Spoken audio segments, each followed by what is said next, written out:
All right. Kicking it off live because I really want this to stream through to the correct YouTube video link this time. It's never fun when it doesn't start like last week. And here we go. All right, cool. Welcome to Track Feedback on Saturday. We got a bunch of techno jams going. I got the window open with the fan on because it's getting hot up here. And if you can hear that in the background, it's not a noisy signal path. It's actually a fan blowing in the room. I'm embarrassed about our noisy signal path. So what's up, everybody? Thanks for checking in. I want to start off with a quick little demo on a filter sweep that I did, which you can hear in the intro of my track that sounds like this. Let me re-enable automation, doink. It's this bass sound. And check out what that filter is doing. First, we're just going to hear it.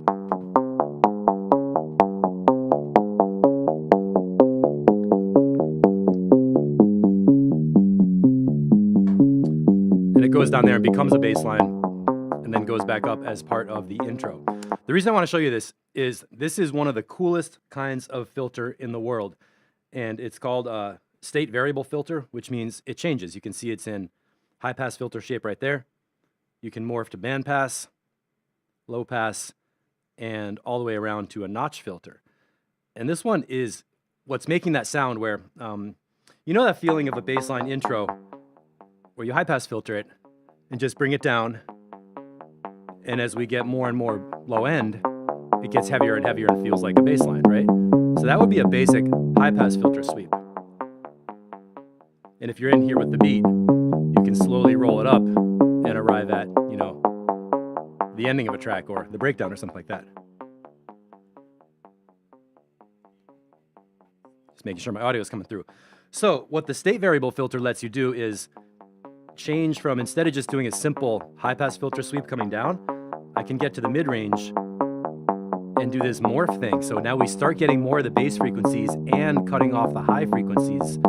So as I keep moving the frequency control down, it gets darker and darker and darker. So what's happening is three things. I'm changing the resonance a little bit to give it a loudness bump, that cool sound. I'm doing a slow filter sweep, just frequency from high to low, and changing the shape from high pass to band pass to low pass. And to make that a little bit easier to visualize, check out these three automation lanes, and I'm going to just play the filter sweep. So just listen to the bass sound and watch how the automation is changing. So the frequency is basically just going down a slope. We're going to play the first 8 bars. And then the modulation is changing shape. And the resonance has a little bump. And that gives it that cool sound of like, and let's just unsolo this and play it in context so you can hear how that turns into intro. Matt Schultz says in Vital, you can morph every filter curve like this, which is very handy.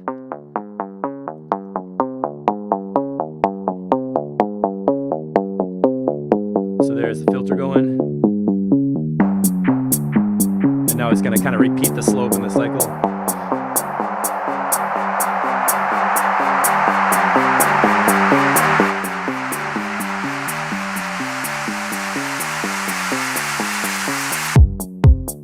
And it leads us into a kick drum drop. So I want you to play with the state variable filter. Anybody watching the replay or dealing with filtration issues? Don't save. A lot of times we talk about stuff like, you know, we'll have a section of a synth and somebody will say, oh, you know, it would be cool if that synth was moving, if there was a filter or something. And the SVF filter is the perfect tool to use as a live instrument, because it doesn't cut off the whole sound. Like a low pass filter, if you roll it down, you just lose so much of the sound. It kind of becomes like a volume fade out. The SVF filter is fun because once you have one hand on the frequency and one hand on the morphing shape, you can sweep the whole entire frequency range and you can always hear some part of it. So it's a little bit like playing with a high EQ and a low EQ. It's a little bit like playing with a filter sweep, and it's a little bit like turning off your phone. So, okay, let's make sure I got my audio coming through. Check. There we go. 512. And thank you. Thanks for the comments on that track that I put in there. My new one called Progress.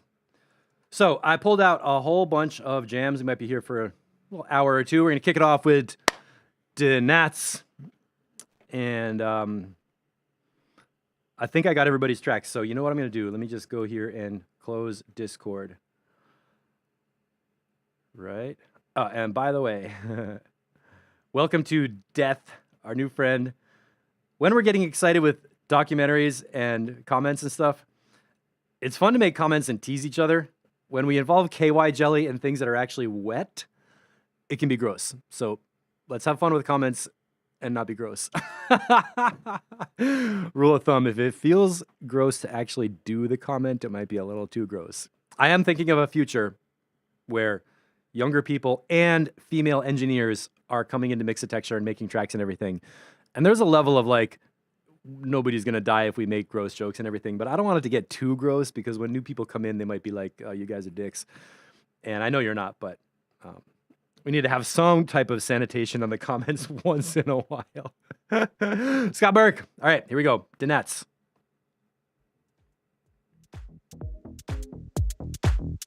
That's me ramping it up. And I wanted to play the original version of the Big D song, but I know it's going to get a YouTube strike and it just wouldn't work, so. Depends on gross levels. I know we all have a scale of gross that goes from 1 to how much can you take it. I'm naturally weird and gross, but I'm also a moderator, so I'm kind of on the line.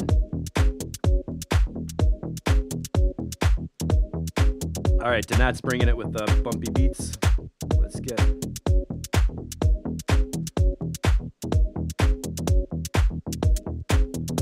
spectrumized.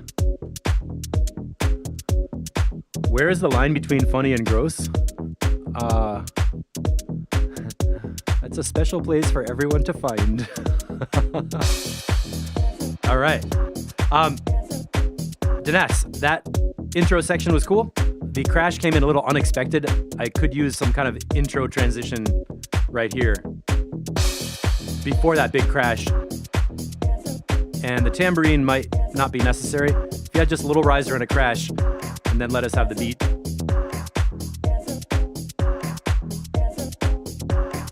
Okay, DJ Waters is from the land of Monty, yeah. The herring and everything.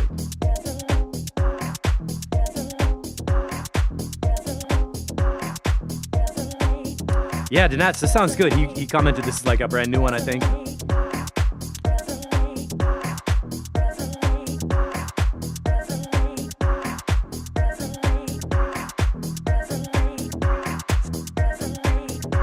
So this is the first arrangement and basic mix down, but damn, for a basic mix, it's sounding good. And arrangement, let's see if we can find a couple things to tweak. And everybody, the Danat style is amazing. Like, big sub bass, cut in little chunks, nice house beats, and some disco loops. Okay, that time the crash felt good because it was sort of like anticipated.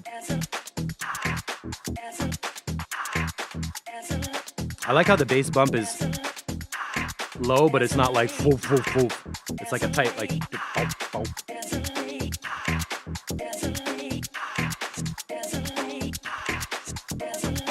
Is it Dance With Me? Dance With Me. All right, that was good. That little build up was like the claps coming up. That filter sweep on the claps is perfect to lead into this drop. It does sound like gasoline, right? Gasoline. And there's a little hi-hat thing in here that's really cool. Let me pull this up.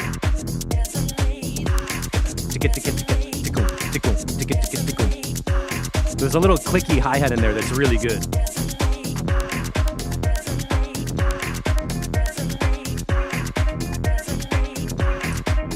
All right, so far so good. Got a little melody bleep in there.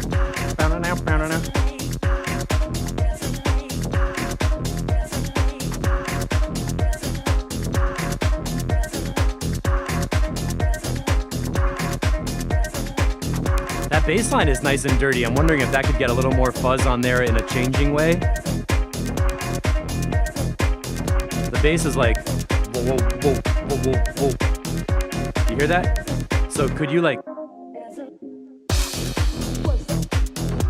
this buzzy bass line, could you move the filter on that bass to draw attention to the fuzz on it?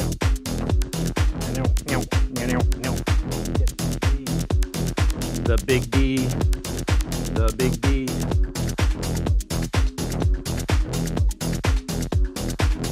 Really nice percussion, nice loops, nice top loops. Kick drum is really super clear. Bassline mix is good. This whole thing is good. Rough mix is like pretty right on.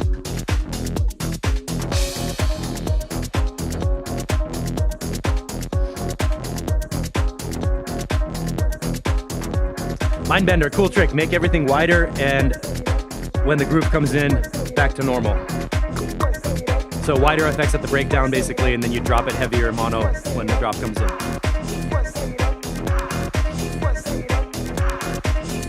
Good vocal layers. That vocal came in just at the right time.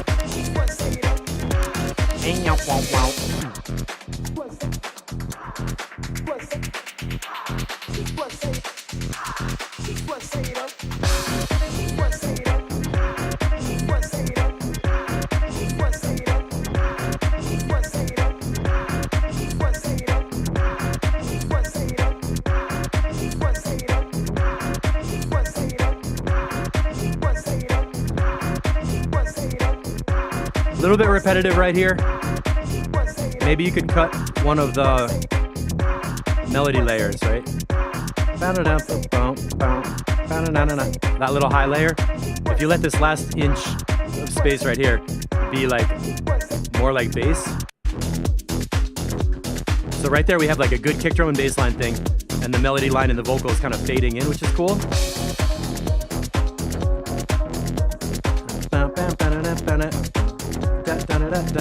So that sound gets a little bit overused after like another minute. So we're at 413. And right around here,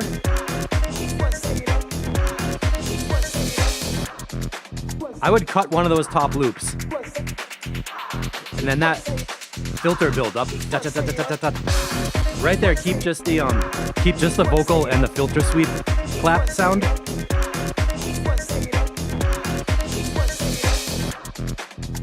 Yeah, just cut one of the top loop percussion layers here. Keep the filter sweep snare. And then right here, try muting that sound and feel how it feels with just the vocal and the bass line and this like deep ending state energy. I think that would help, just to kind of like give some variation and contrast. And then like filter the vocal like this. State variable filter. Matt Schultz is looking for some 110 to 120 hertz EQ. Yeah, it could be. Other than that, this is like playable right now. It's like, there's a couple things we could strip down to make it have a little bit more contrast between the sections. But the mix is solid. Mindbender, add some small effects to keep the groove going, but less repetitive, and just strip things down a bit at the end. Yeah, totally. Like, you know what would be perfect is that that melody layer that's like, take that, you know, mute the original, put it into a delay, and just have that one little beep going beep, beep, beep. Hit the old delay trick. And right here, it gets simpling. It gets simpling. What am I saying? It's getting simple.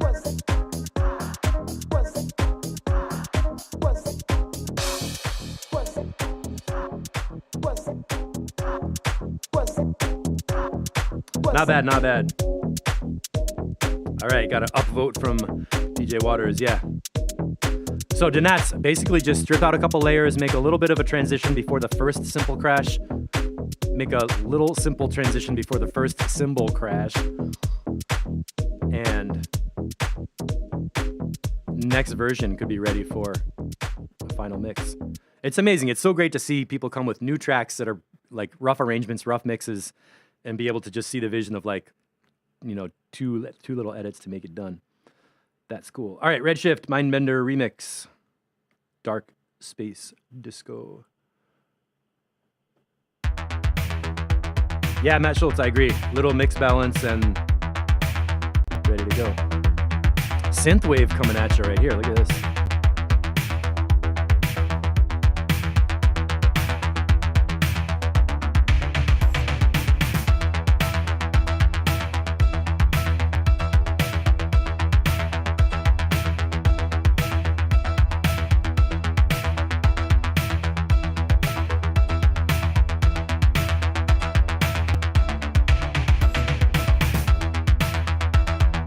first idea is the piano sound is a little bit repetitive sonically.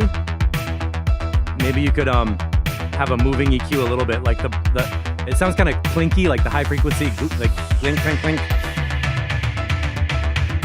Really nice drums. Those toms are super big.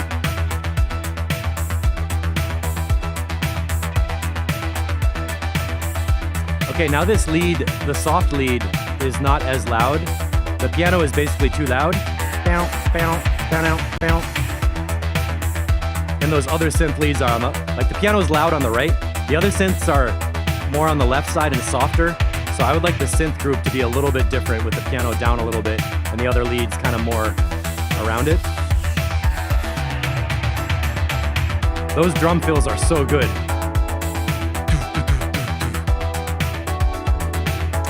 Yeah, nice spacey sound. This organ sounds good right here.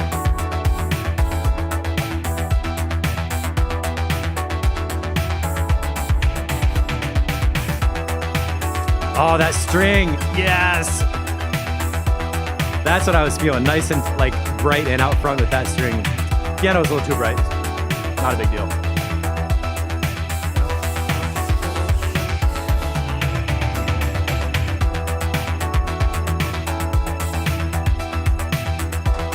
This is a vibe right here.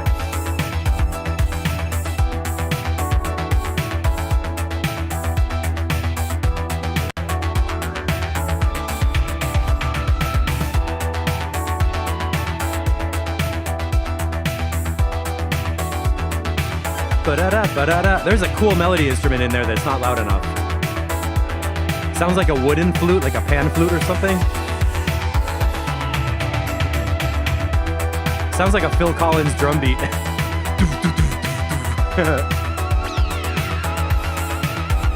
Yeah. Right here, the piano sounds okay because the other synths were really loud around it. So I think I can see why you put the piano like that. But the piano sound at the beginning of the track is too loud and the other synths didn't catch up yet.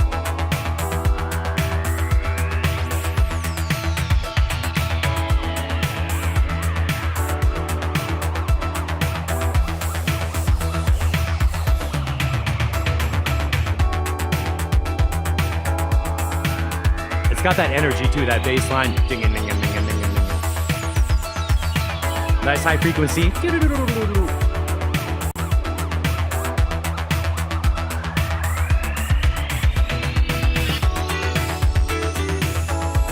Was that a guitar?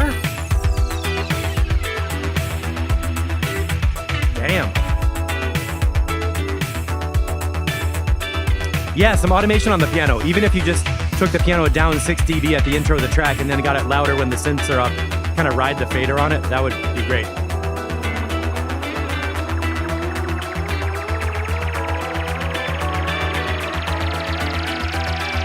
This is excellent right here. Yeah, man. This has a total like 1989 feel. Except in 1989 it would be like somebody teaching a workout class like with an exercise bike and everybody's like on their bike. Great mix too. Got the Mindbender low end. Ah, did the piano just stop? Because it got better. Where did the piano stop?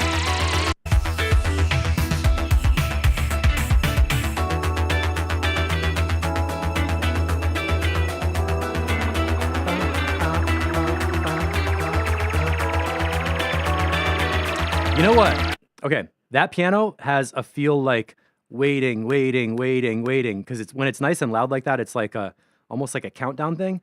So what if also you go like put the piano in at this breakdown section where the kick drum drops out, but then for like 8 bars before it, find a place where you can just mute that piano. So like it comes in for 8 bars and goes out for 8 bars. Because when it comes in, down, bow.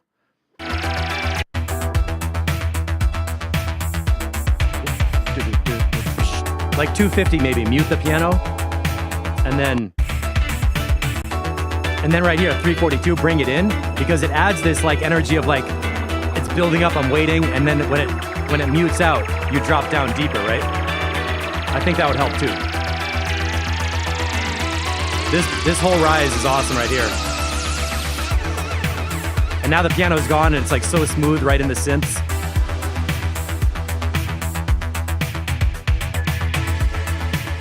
I think we need some video footage of like a helicopter in here somewhere.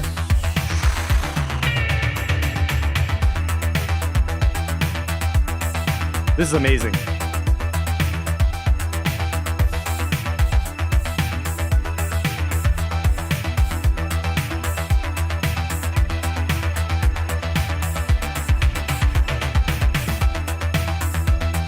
Yeah, now when it comes back, it's got that energy. So don't let the piano be in the whole time, I think. What was that ear candy thing right here?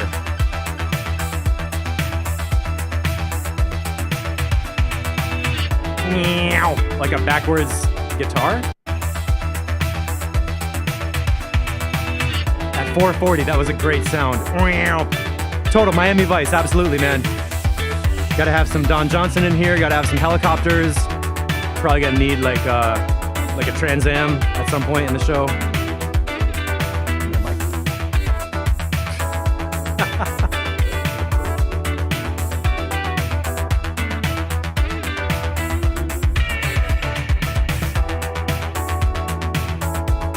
Nice keyboard. Jan Hammer.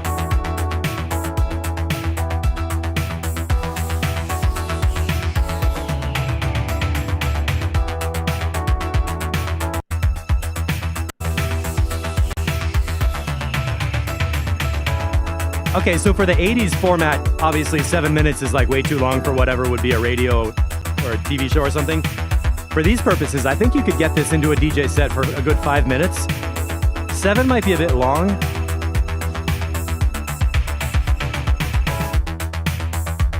This is good right here. You could get a wicked mix coming in right here.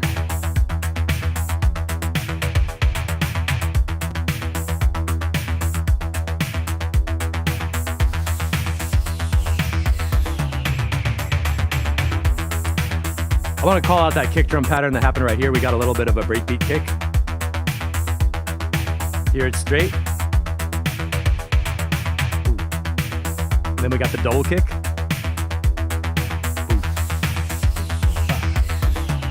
Those are great kick drums. Boom, pa, boom, boom, pa, boom, boom.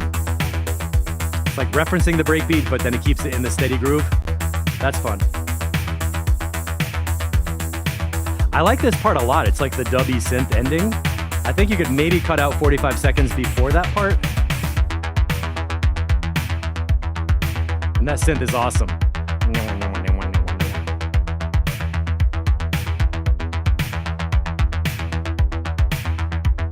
Yes, get creative in the mix. The 12-inch version.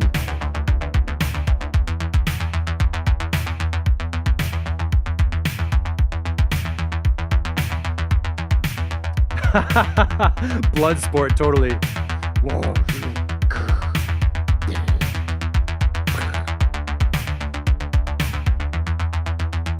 And there we go. All right, cool. So production techniques we can learn from the Mindbender situation. Number one is if you're making a mix at the loudest part of the track when all the synths are in, and then only one of those synths shows up at the beginning, the one might be too loud. So one place where you might want to use mix automation is in a track like this where we hear the piano first and it's too loud. You know, later after like 2 minutes or something like that, the piano fits in with all the other lead synth elements and it's bright and it's nice and fits in the frequency range. It's not too loud. But when you hear it all by itself at the intro, you might want to do some automation to bring it down. So solution number one is volume automation so that the sounds stay balanced all the way through no matter how many layers are stripped down or built up. And then solution number two, if you have a track or if you have a sound in a song that feels too loud and too repetitive, just alternate 8 bars where it's on, off, on, off. And I would say keep it on for the breakdown part because it adds this energy of anticipation and waiting. And then when you turn it off and mute it, our attention goes more to the bass line and the beats, which is where your body wants to be when the beat drops in. So variation through muting and unmuting, and then volume automation to keep that sound riding through the mix. And the main idea is at any point in the mix, you should be able to click through and all the melody sounds should be balanced, even if it's only one of them. And don't let them have like one screaming loud sound all by itself that needs to be surrounded by other ones. Also, I think I have a feeling there was some really cool inner melodies we didn't even really hear because they weren't loud enough. So this one could use an instrument group exploration to find out like how can we get all those little flute sounds or panpipes or whatever they were to all show up nice and loud. Tips. Hey, oh yeah, gated reverb on the clap. That's always a good technique. So cool, Mindbender, that sounds great. I think one more version and you'll be ready to master bender that one. Oh, it's coming out on Paisley Dark in 6 weeks. Yeah, claps and big D's. Choo. All right, Shepherd's coming in with the cutter. Got EQ flat, stereo wide. Let me check the change log. Ah, ha, ha, ha. That's what we like. Oh, oh, oh.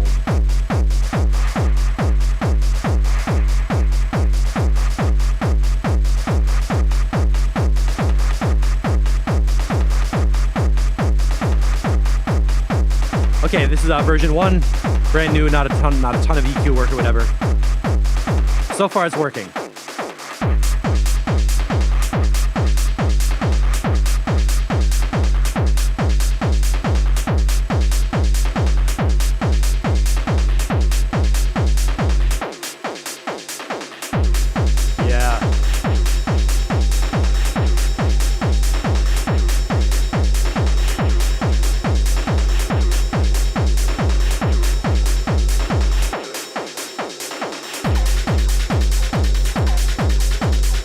Right away, I can feel this kick drum is gonna take people deep. The sound of the kick drum and the way it just, it's like, has a nice perfectly length tail. I really like that where the kick drum and the bass sound are all just one thing.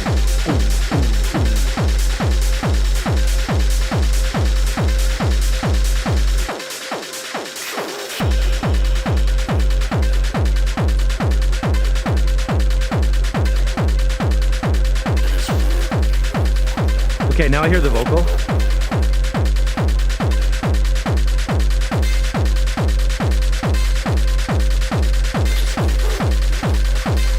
I hear some distortion on the vocal.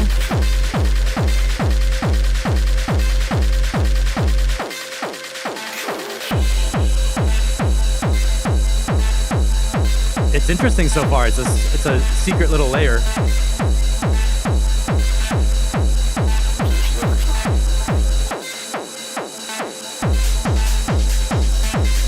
I think you should keep that vocal and make it louder, like I just did on my vocal.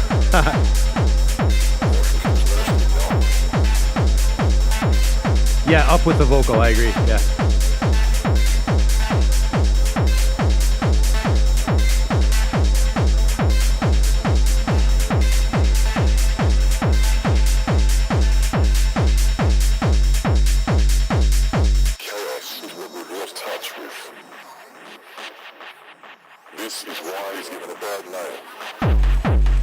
Yeah, make that vocal louder. That's cool. This is a great kick drum.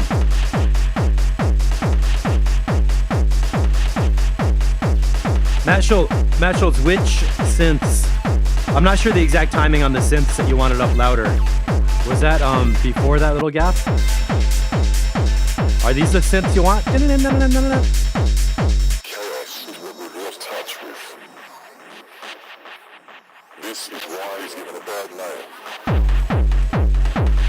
It must be the synths from before this part because there's no synth in here right now.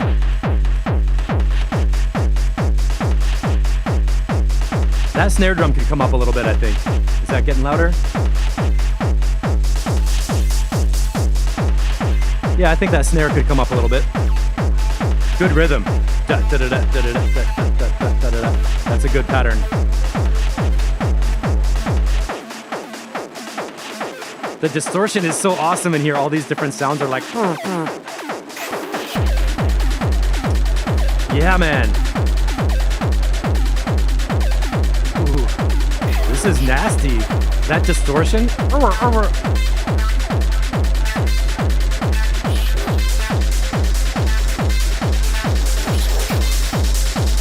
Overall, I'm feeling like the mix could be brighter. I don't know if your ears are still sensitive. You might be making the mix overall kind of dull if your ears feel sensitive. Arrangement's great. Keeps dropping shit.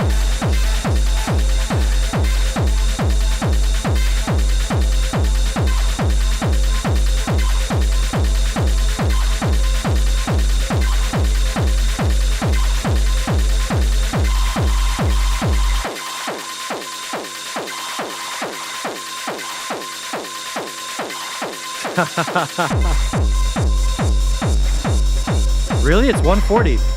I didn't feel like it was that fast. It's perfect. It doesn't feel like it's too fast.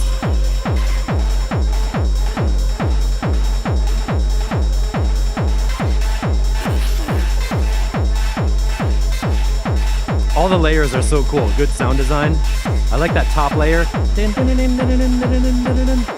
That. Yeah.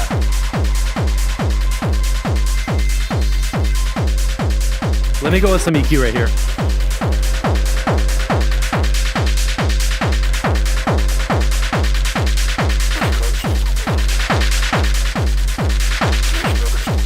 So like all around 2500, 2.5 kilohertz, I think could use a little bit of this.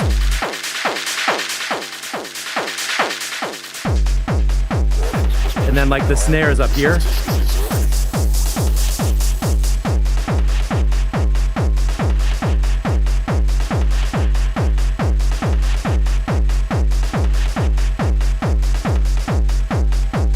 Super cool vibe. I like the simplicity so much. That kick drum bass thing just gives me like so much of what I need. And then on top, a couple of minor mix changes and EQ changes. And it's gonna be done. And that, what else is behind that kick drum? It's like, how many layers is right here? Before the backwards beat.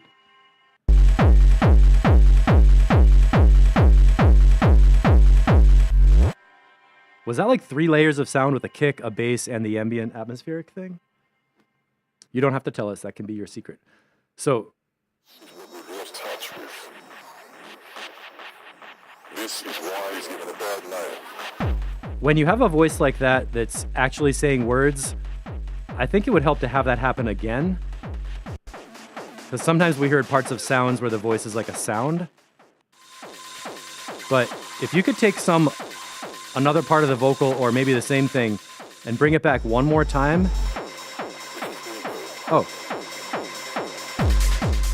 It's there, good.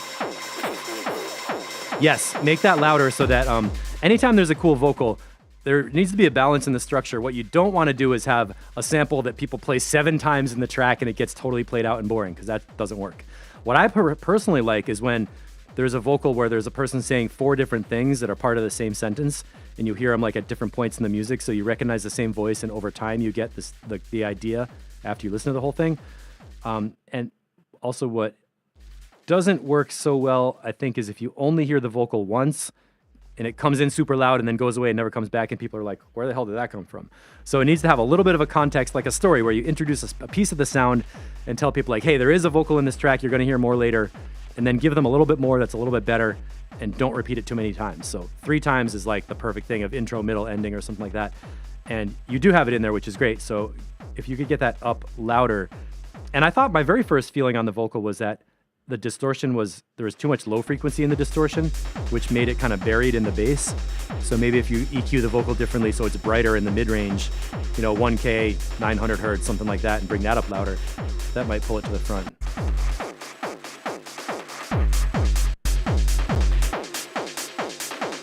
There was a piece of it early, but I forget where. And this bass drum, let's just have a little bass moment for a minute, right? It's so good. And the percussion layers, layering up. Got the clackety thing. That's version 1. It's playable as version 1. So version 3 could be like release. All right, Raptor, Mudhouse in the house. EQ is flat. Very solid. Are you guys talking about salad? This track is very salad. Oh, smooth. I'm always gonna think of Ty Slackhouse producing tracks like up on top of a mountain with like clouds around him from the Mountaineer opening track we heard. With like some sheep going around on the cliffs. The mountain sheep that climb up on cliffs like crazy. Ooh. Where are we at here? The 120s? Did you say this is a 128 exactly? Nice chords.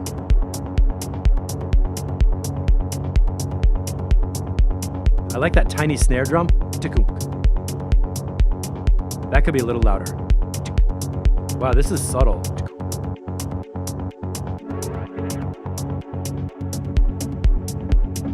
Matt, I knew you were gonna like those chords, the dub techno vibe.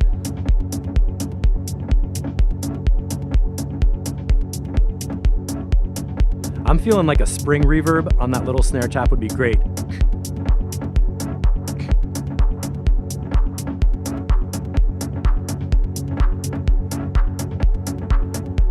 A guy who tends to look after others and is always laughing and making other people laugh. Oh, that little hi-hat.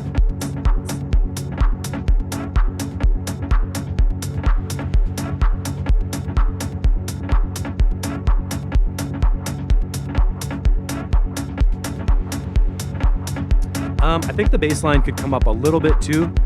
There's a low bass line, like is that right there about on 93 F sharp? Yeah. And then 186. So I would go straight to those 2 points, 93, 186, EQ those up with a pretty tight bell curve, and get that bass line, a little more of the voice of that bass note coming through. Scott, yes, the chords. Staccato gate on the chords. This sounds great.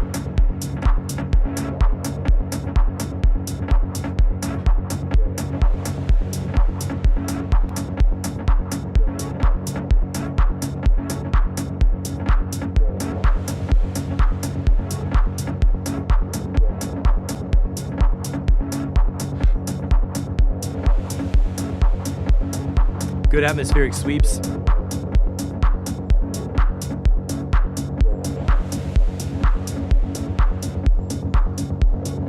Okay, Piv, what are you hearing? You said the bass could be more present. It's kind of drowning. Like the bass is too muffled, needs more mid-range presence.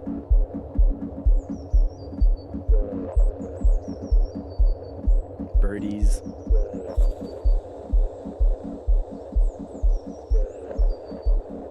I hear some feedback in that delay stacking up. That's cool.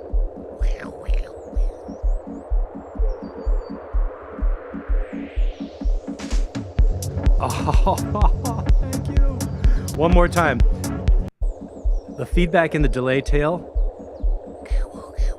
turns into a riser, and then there's this little drum break. That's good shit. Right here. Oh, no, sorry.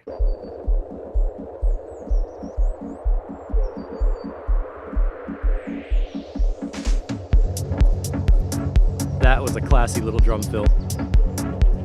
Ba-doop, boom.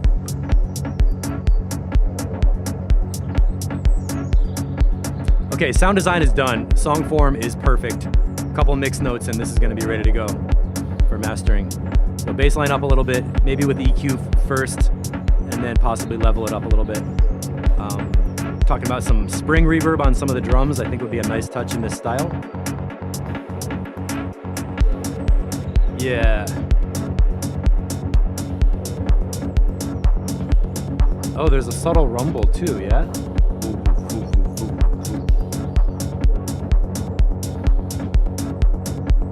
And the kick drum is buttery.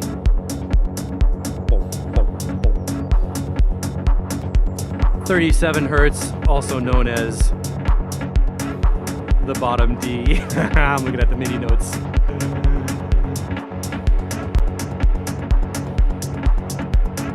That is officially the big D, 36 hertz, D0.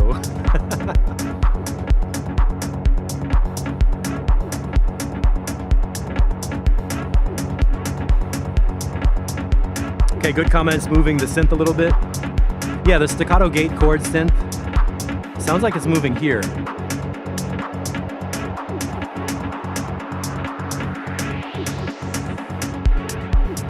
Can we hear that drum break one more time? I would love to hear that little snare break from that middle section.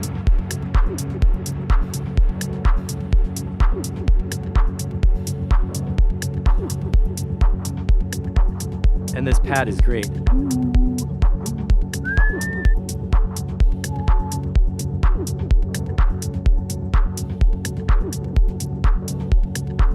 So Alex, yeah, that chord effect sweep that happened at the end, maybe do that like another time also earlier in the track. Little hi-hats. What's that thing that sounds like ooh, ooh, ooh, ooh? That, is that a distorted? That's a cool sound. Cool, cool, cool, cool. How did you make that sound? That sounds distorted and delayed. Cool, cool, cool, cool. Sounds like something laughing. All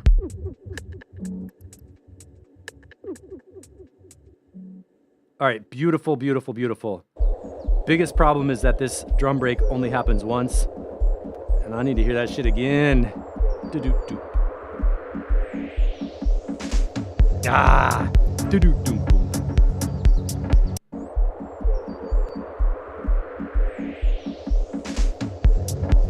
Yeah, man.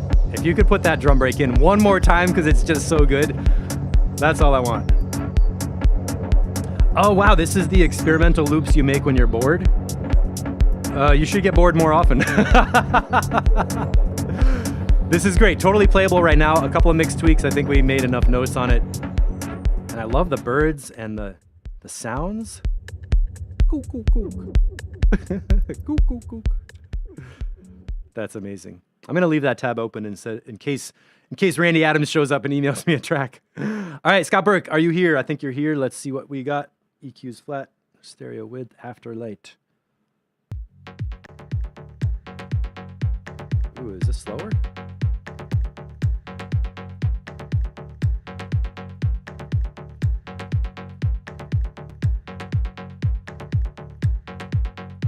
I like those snaps already.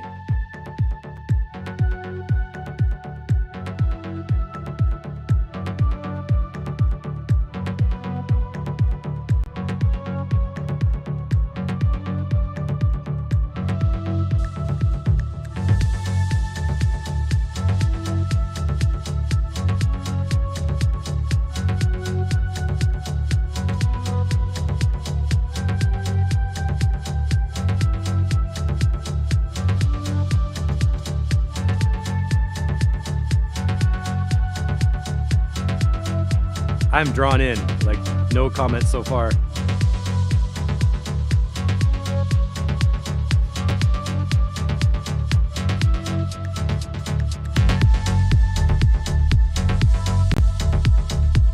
It's coming heavy right here.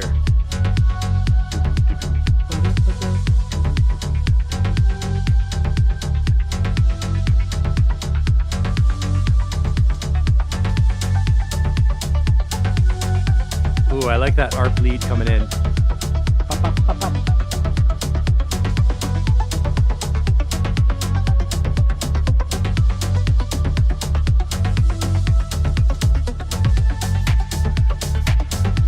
Yes, I was waiting for that big clap to come in. That's a perfect one.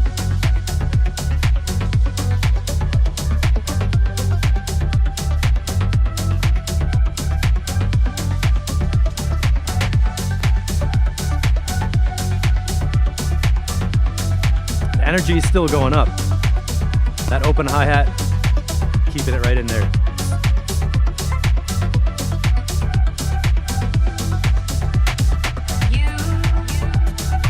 Ooh, I didn't expect that vocal. That sounded great.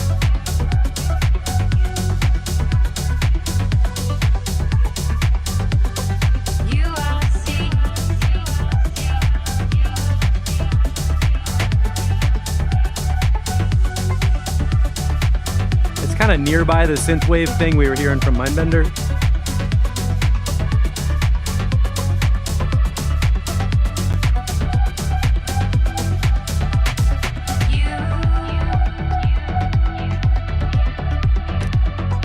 Something around there, 755. Could use a little mid-range EQ. That one synth is masking the vocal a bit. That frequency range, the vocal is good there, but there's a synth that's kind of like clashing a little bit. Subtle kind of thing of an EQ around there. Could be that 900 or 750. 2.3 up there.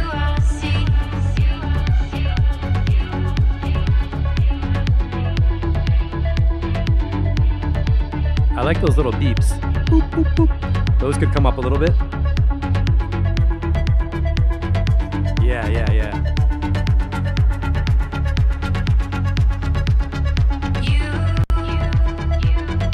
Oh, I like how that lead synth came to the front right here.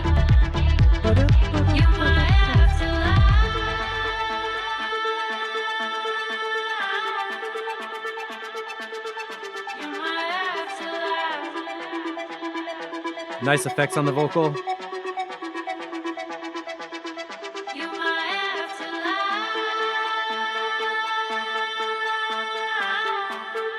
Don't let the synth get on top of the vocal. She's doing something important and the synth is a little bit poking up. So maybe you could sidechain, put the vocal so it's like ducking the synth, just with a little arrangement of the sidechain compressor.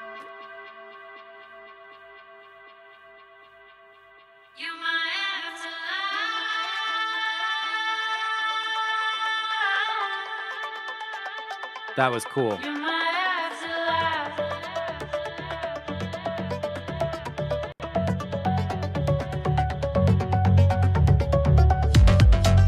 Oh yeah, all right, I gotta pull this back. Something we're always talking about is breakdowns and buildups and transitions.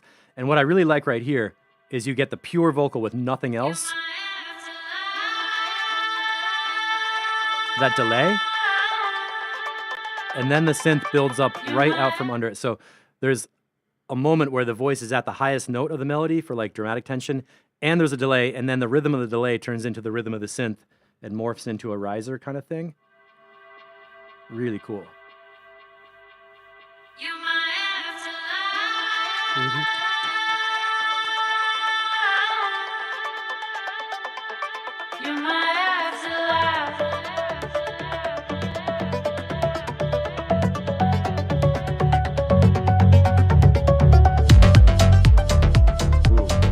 That was great. I love it when sounds are just so blended together, it's like they're melted together, and you kind of can't tell what they are at the first time, and then you can hear the layers.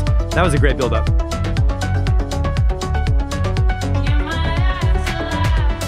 Yes, and then drop that beat. Yeah. Cool. Structure is awesome. Bang. Basically, I think the only thing this needs is a little bit of a mid-range EQ on the synth to make space for the vocal, and let's see what else happens.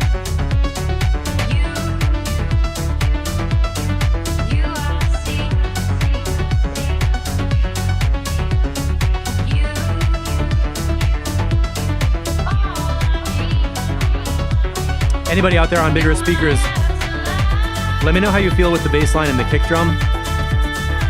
I feel like a heavy bottom on the bass.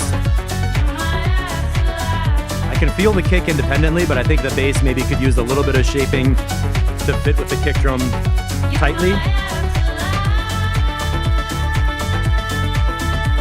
Looks like there might be some stuff in the bass, the sub bass below the kick drum. Let me go back here. Hold on. Did we get the bass line alone? The bass line comes in, right?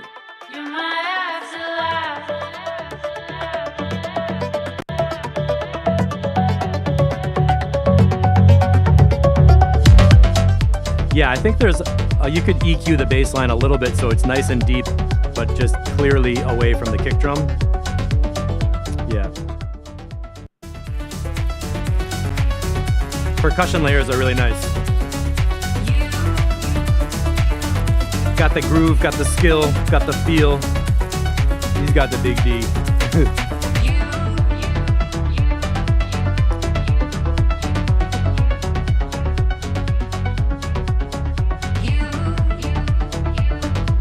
Really nice work with the vocal effects and the synth. It has that like constant like 16th note thing.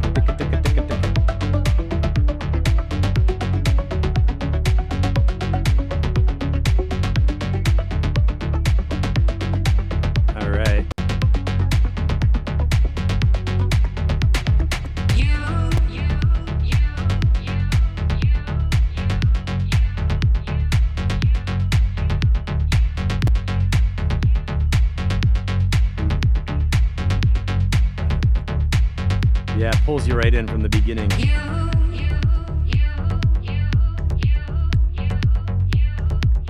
Those finger snaps? Were those real finger snaps?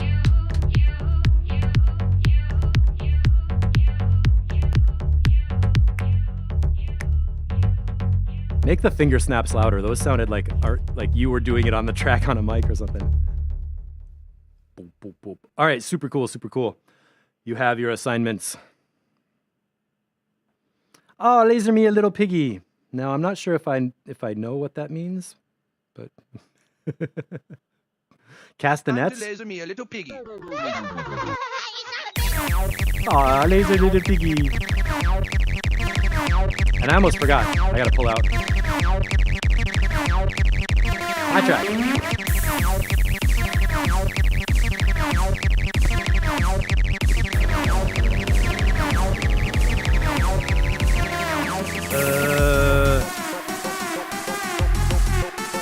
Where is my new track? Time to laser me a little piggy.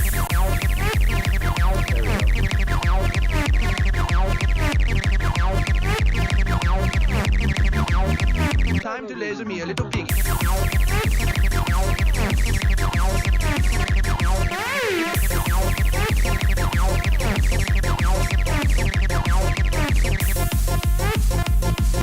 I like that pitch shift.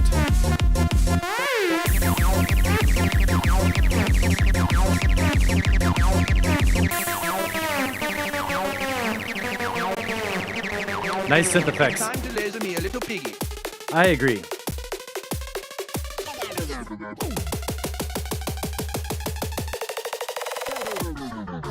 I bet his mom wishes she could do that. Oh, right here. That bass. Okay, watch out for that lead because it just got a lot louder right there. Right here.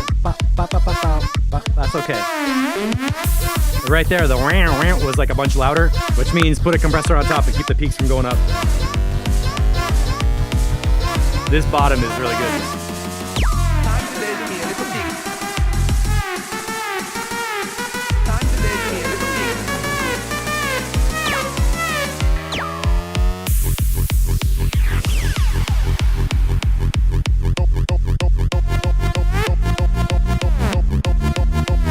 Time to laser me a little piggy.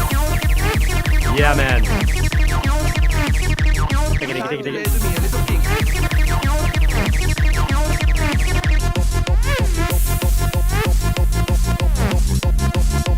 That pitch shift is so funny. Now it's up here.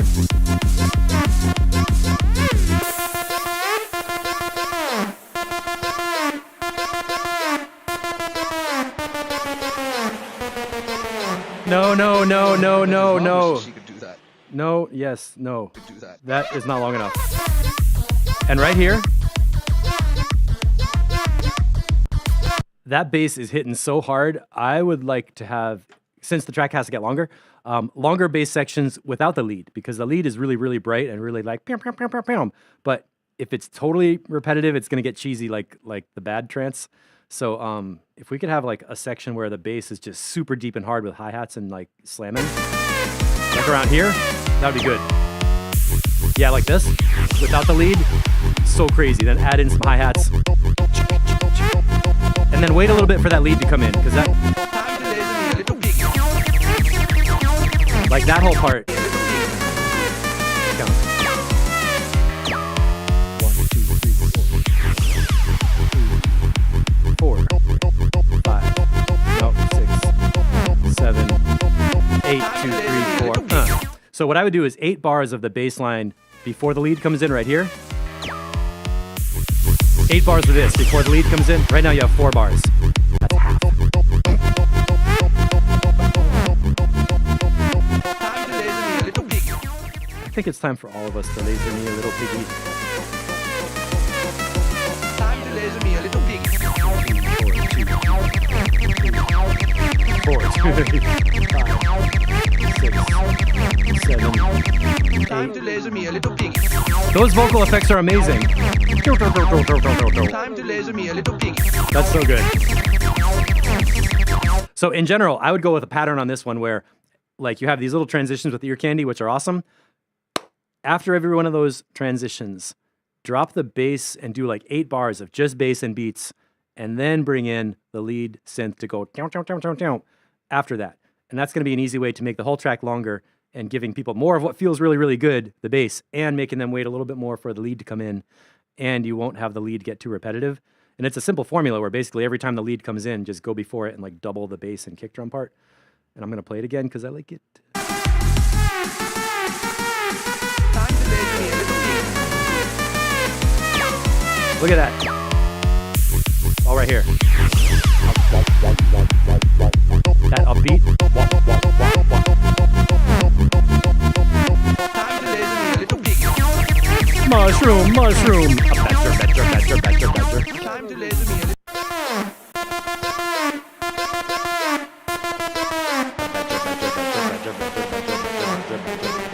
I bet his mom wishes she could do that. Snake, African snake. Oh. I wasn't going to do anything with it. Okay, that's the wrong answer. This track is way too cool, man. The thing that makes this drive so hard is the bass sound is awesome, and there's a little upbeat of a guy's voice that's going like whoa, whoa, whoa. So you have this like oopa, oopa, oopa, oopa, oopa. It's awesome. Yeah, you have no choice. We need like 5 minutes of this. The mix is really great. It's definitely time to laser me a little piggy again and again. You are officially ordered. You guys, this is no longer optional. Push the button, V3. Oh. Should have played this after Shepherd's. Sorry. Whoa.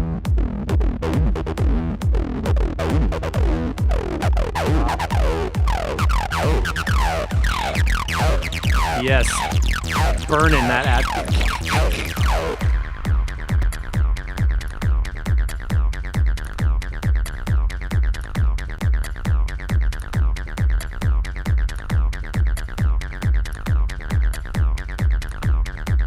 Full 303 mode.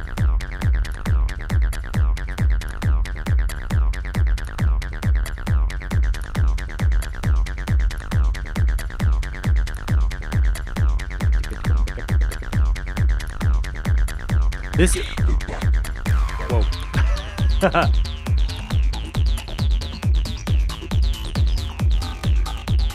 All right, I want to talk about the intro structure. That super loud lead came in. Like, here's good intro, perfect, right? Now that sound is so big and loud, it's okay. What didn't work is that it stops after this section. This build-up is awesome. I'm just waiting for like some crazy shit, right? And then right here, that big lead got quieter and we're back to like this intro vibe.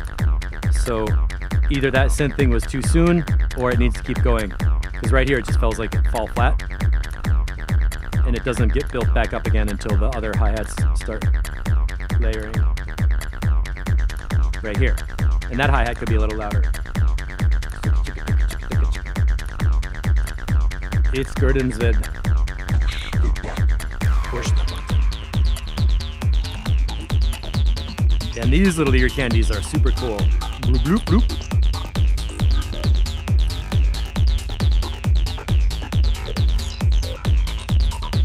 Oh, Gurdonk speed. Yeah. Now this is nice and groovy.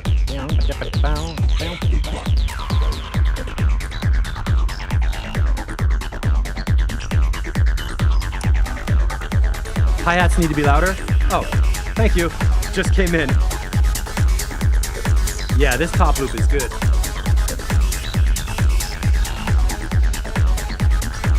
All right, good. Morton, narrow the width on the lead at the intro. Okay. Yeah, good. And now it's building up and stacking nice.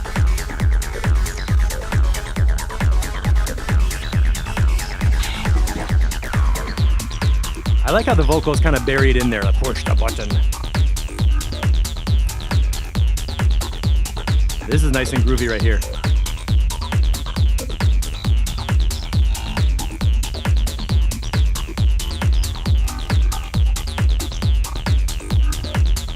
Yeah.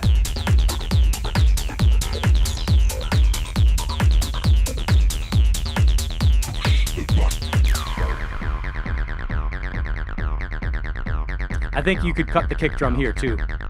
Just let the synth burn through. Yeah, you don't need the kick right here.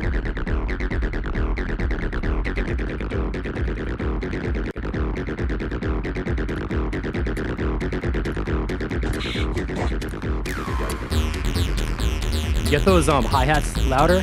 There's a little chickadoo. That's a cool sound. That little hiccup thing. Chickadoo. That's a super cool percussion. Get that louder, please. Yeah. You're having fun with that acid lead. I could hear it.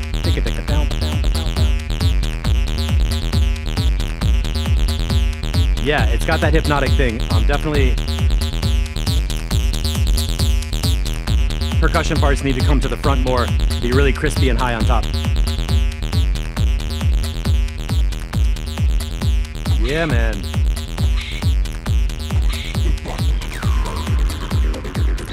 Good, yeah, the changes are happening at the right time for the song structure. It's going in chunks and it's like on cue, stuff is coming in or moving to keep it interesting. That's good.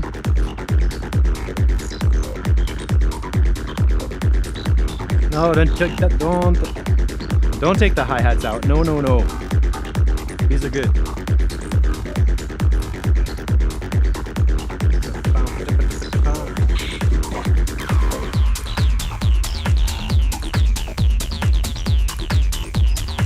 Yeah, man.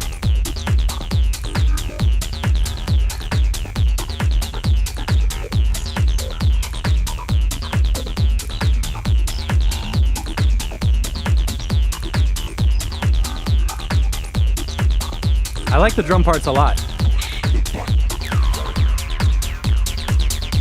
A little more bright on top on the drums would help a lot. Oh, right here is good.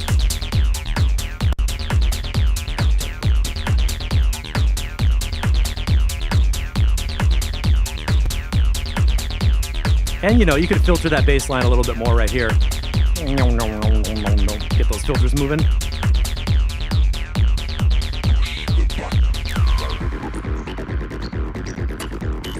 Again, right here, personally, I think you could lose the kick drum. Just let us really breathe that synth inside the body.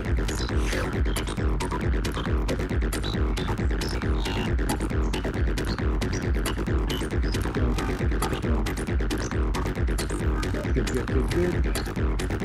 Could use some filter tweaks in here, like this.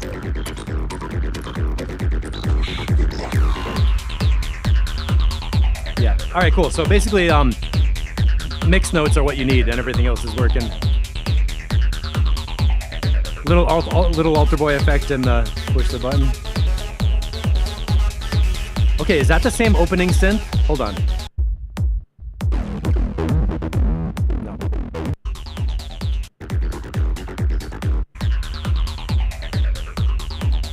Great sounds.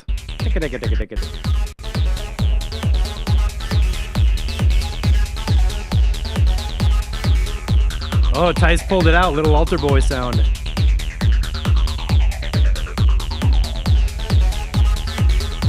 Yep.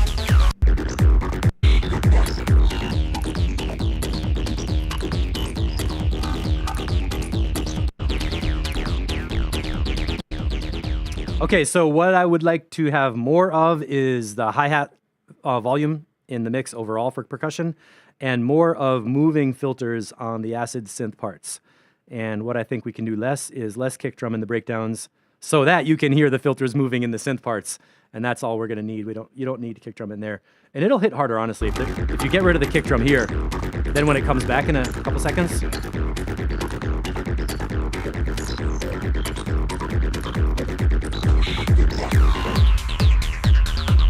when it comes back right here, it'll be very impactful if it was out for a little bit first. Cool, cool, cool.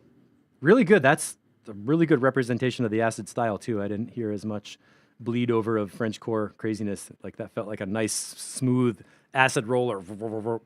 So DJ Waters learning new styles. Okay, Neon Dust version 2 master EQ flat. Here we go.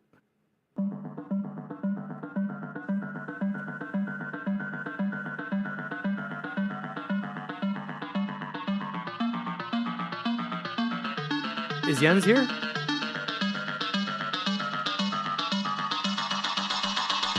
Nice effect. Whoa. So we were talking about the power of the bass line versus the kick drum last time. Nice pulse, right? Was this 115?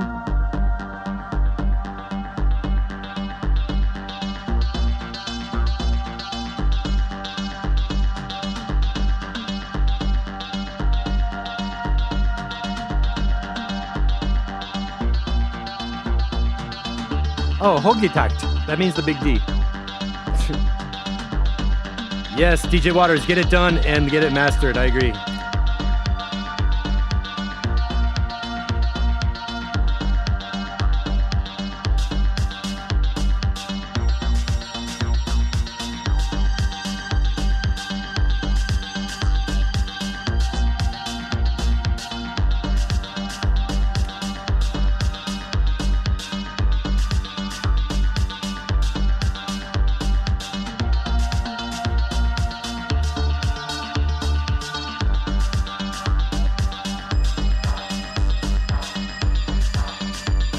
I'm not even sure what changes happened for this version, but it just sounds right. Everything sounds like it's in the right place. Bass is bright. I know we were talking about the kick drum and the bass line last time, but right now it feels like everything is balanced and smooth.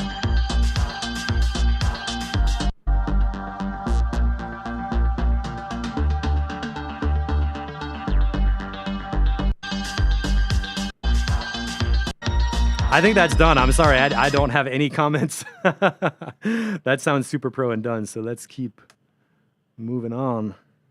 Domination, version 3. Who else? We got a lot of DJ Waters.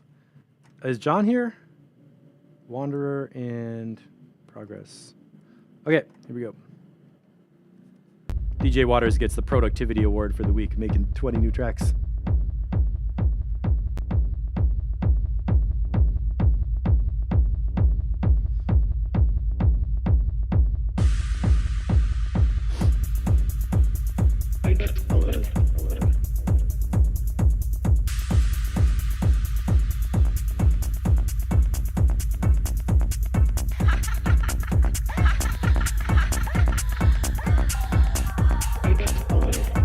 Yes.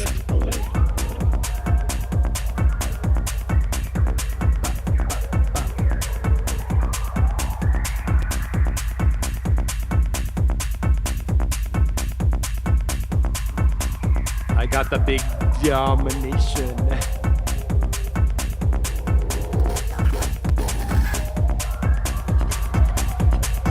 No, it's not monotonous. I see you cut out 40 seconds. 5.5 minutes is probably about the right length. All the layers are pulling you into that beat over and over, so it's nice and like active.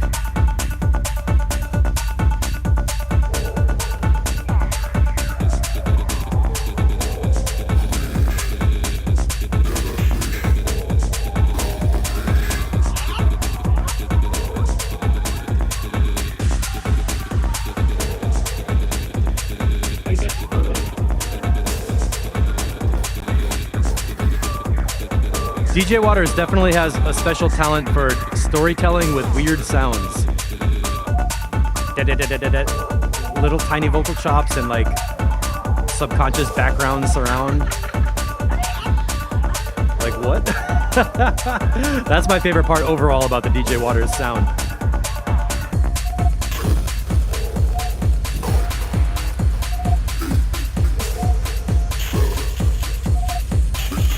Countdown.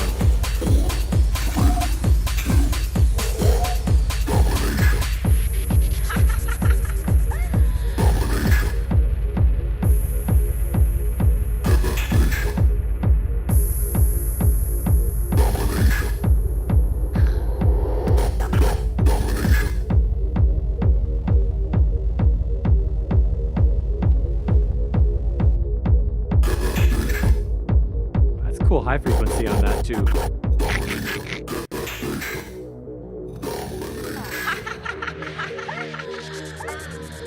Ah. The vocals, buddy.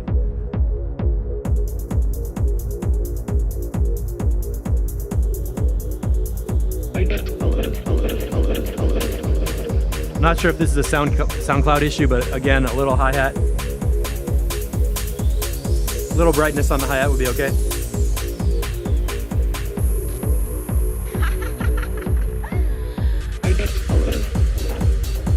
What are you saying? You're using Orbital to place sounds where you want them to be heard?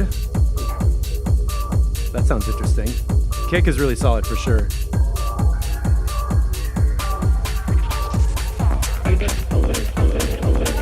I like this part. That bass sound.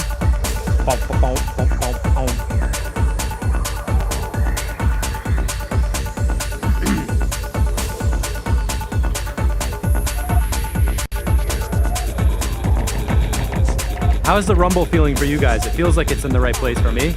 The bass rumble.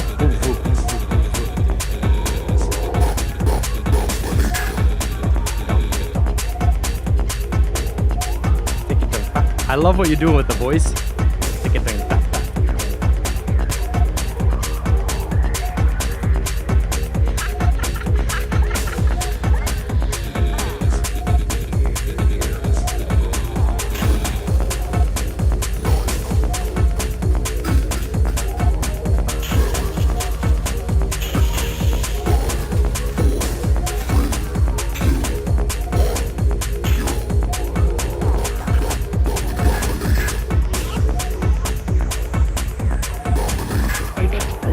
I wonder if there's something like during the countdown, could you do something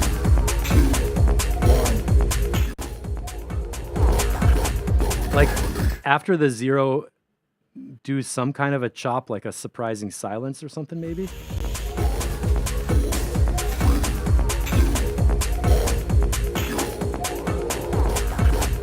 Like 2 beats where you cut out the bass or something. I don't know if that would work for that style, but it felt like the voice counting down the numbers is something you can latch onto and you're like, oh, there's a countdown, something's gonna happen. Could you do something?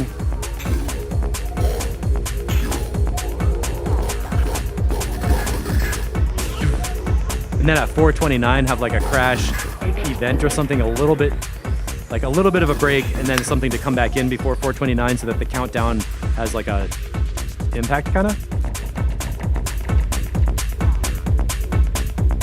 And solid.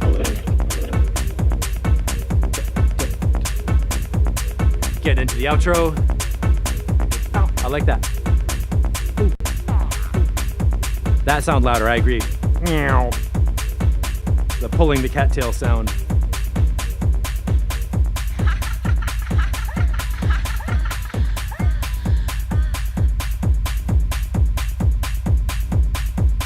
And the mix out.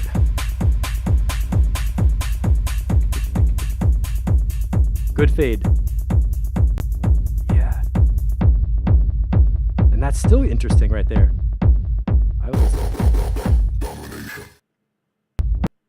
I would listen to just this part for like a minute. Wait, one more time. Okay.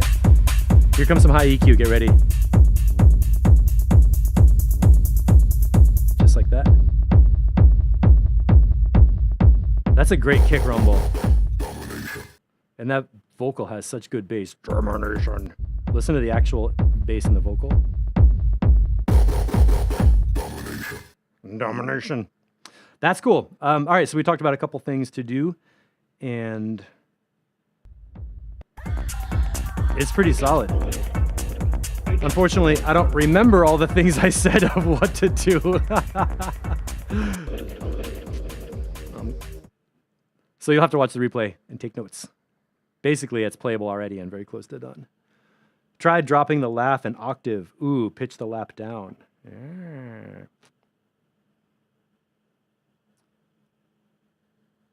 Nope. What did you say? I cannot. I like it as it is, as long as there's nothing major wrong with it. Yeah, there is nothing major wrong with it. It's working. I could use another opinion on the bass mix and the rumble because I'm in headphones, and it'd be helpful to hear some other people on other systems. But that one's doesn't need a whole lot. So let's see, Dark Bells got an EQ flat.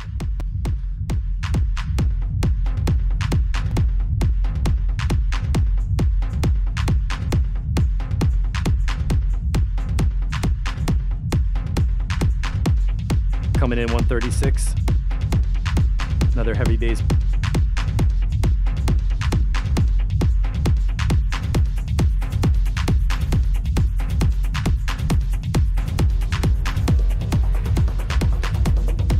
Yeah. This style works really well when the sounds ramp in over time, kind of fade up from underneath and then go back down. Like Shepard's is always doing that. So the mix is always kind of like. Oh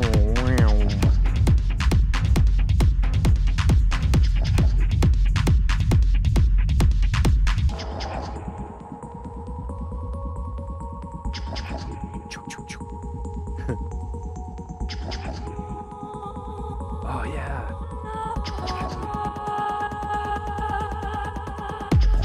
Awesome, awesome. Kind of like Scott Burke was doing, have the emptiness create a build-up with a vocal. And the layers are really good. I like these layers a lot. It's a DJ Waters show. Beautiful. Vocal, build-up, beats.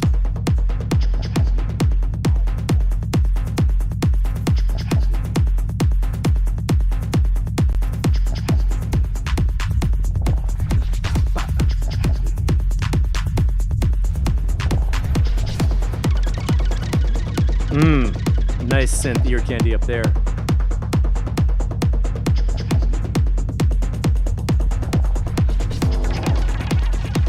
And there's a layer that's moving nicely. It's like ticka ticka ticka ticka ticka ticka.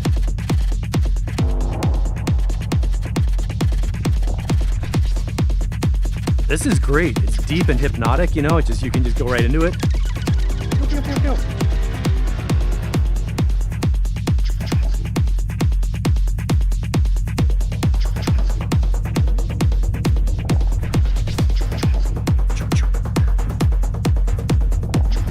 This is great. There's like nothing throwing me out of the groove. It's just totally like in. There's stuff coming and going, but it all just keeps it like in the same pile.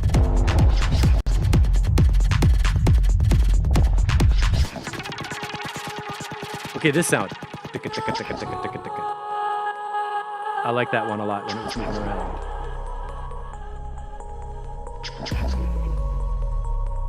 And now this is a cool space we're in here. The bells. Yeah.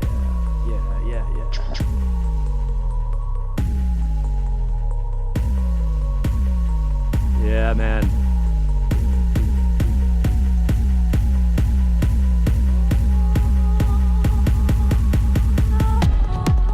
Oh, perfect. Okay, so last week that dive bomb was a little too loud and the kick came in not as heavy.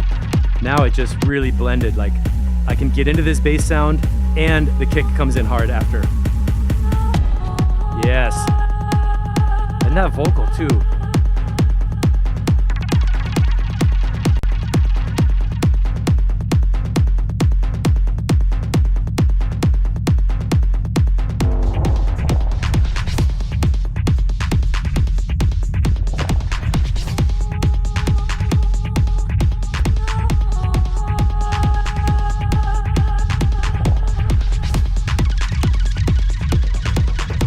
Nice sound design.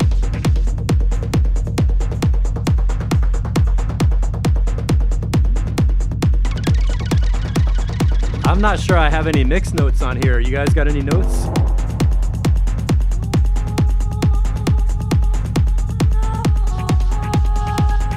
The sound design is cool. The layout, the build, the arrangement, everything is working.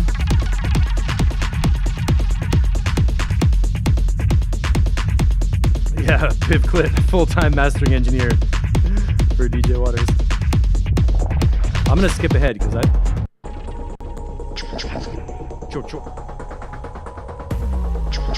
this might be done on version 3.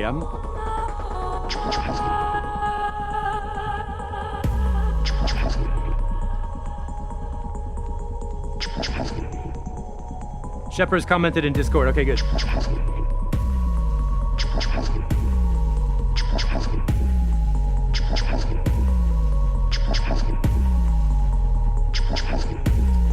Okay, pumping low end and the groove. The clap is repetitive and relatively loud compared to the great vocal, okay?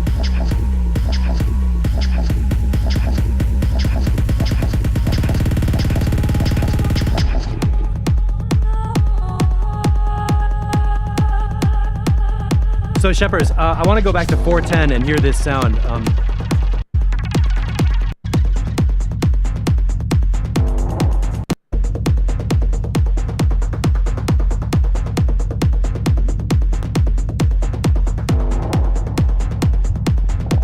Was that it?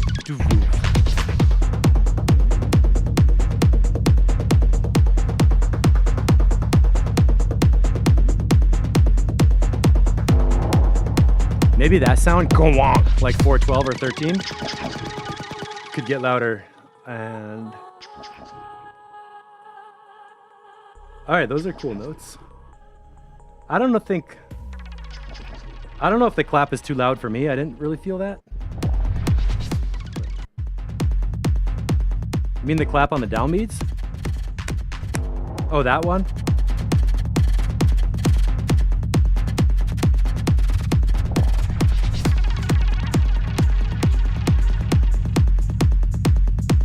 Now we have the out of time hi-hat. Okay, that was a small riser. That was cool. Mainly what works for me is the low end groove and the vocal and the balance of the percussion. Keep it totally rolling.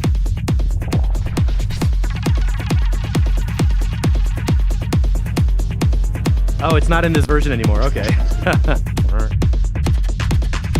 Is that the clap that's too loud for you, Shepherds? Right, or a 620?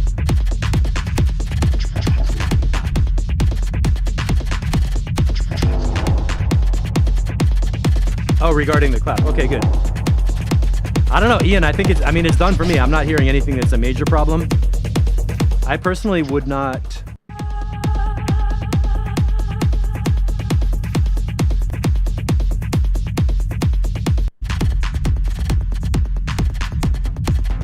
Around here at 542, where there's that out of time hi-hat, personally, I wouldn't do that, but it was nice and quiet and didn't happen a lot, so it's kind of in and out, interesting.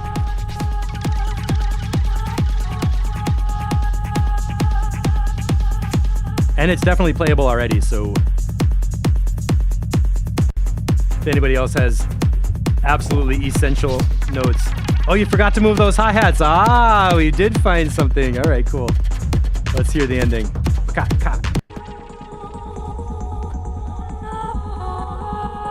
And the bells and the voice are just a beautiful energy level.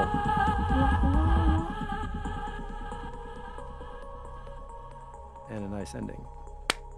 Give you some claps on that one.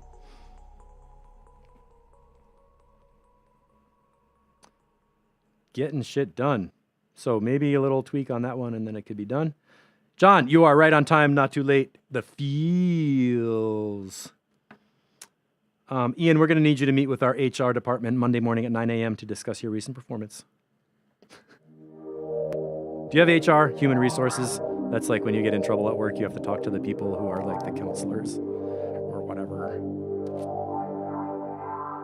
Ed 808, what's up? Thanks for all those awesome comments, man. I can see you've been listening a lot in Discord and grabbing comments.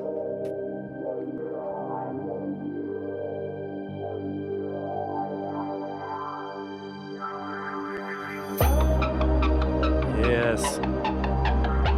Let me check the change log on this and see if there's some notes I can...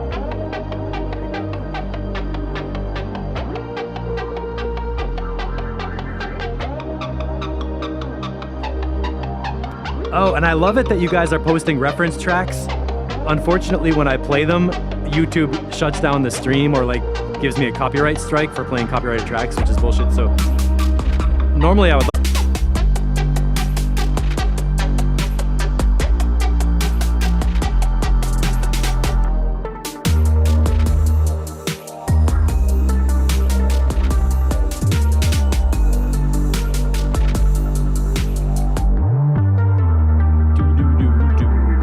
I can't wait to hear the ending.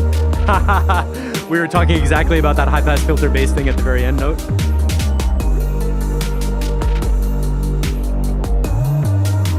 Boom, boom, boom, boom.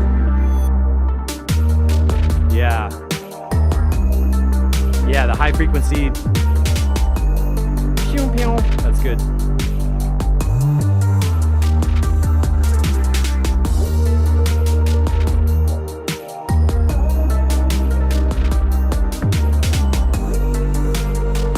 Okay, get ready.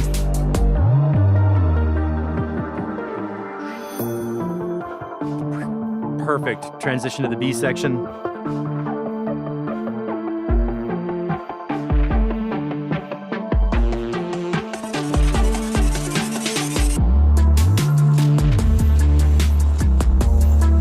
Solid in the B section. I like it. I think this is going to be ready for mastering.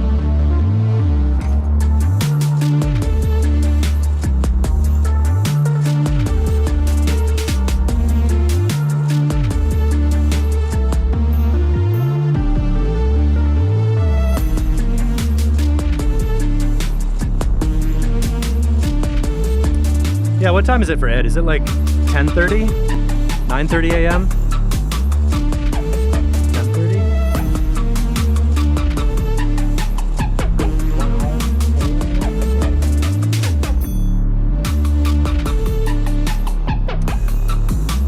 Control the bass a bit before mastering. I was thinking that the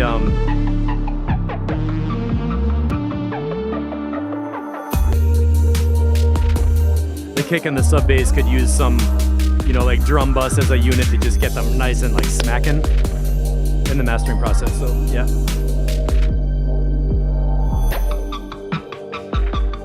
And coming back to the A section, right? Yeah. Totally comfortable and natural. These harmonic changes are really like, feels just like nice and expected, I guess, or cool. I'm gonna get to the end of this track. I wanna hear how you faded it out. Everything else is awesome. I don't have any comments.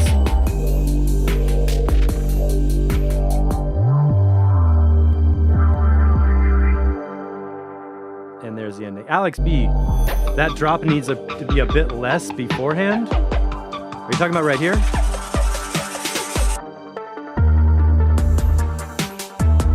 At 340, like cut out.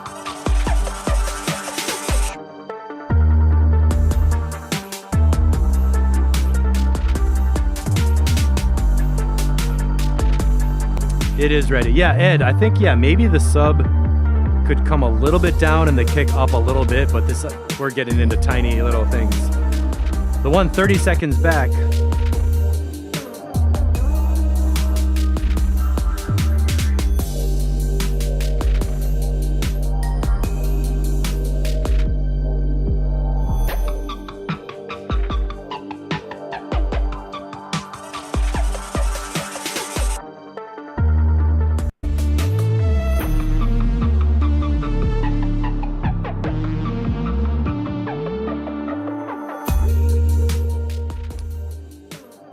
Are you talking about the end of this, like the end of this B section thing?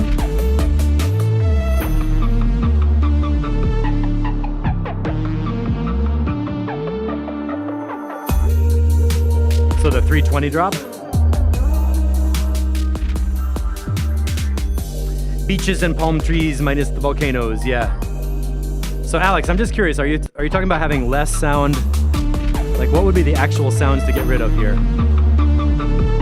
Big synth.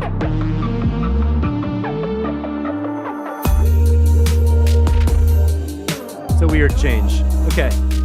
I hear you. I don't have a specific recommendation. Maybe some pitch change. Maybe like just one beat of false drop to make you wait for it, like a little bit of silence. I was feeling like one and fake drop. Boom. And then a drop. Like a delay. All right, cool. So we're getting some good tips on the low end. Basically, this is going to be ready for mastering or possibly stem mastering with kick and sub and instrument groups and everything. Wanderer, Hush Tones. I don't remember who this is. I gotta look.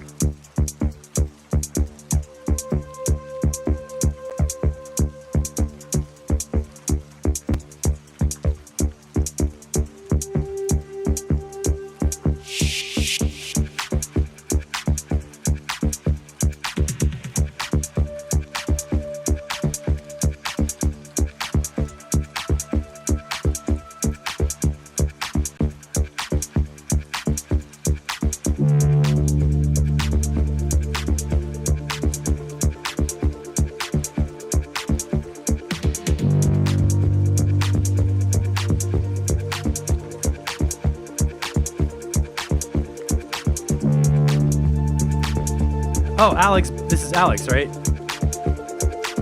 Yeah.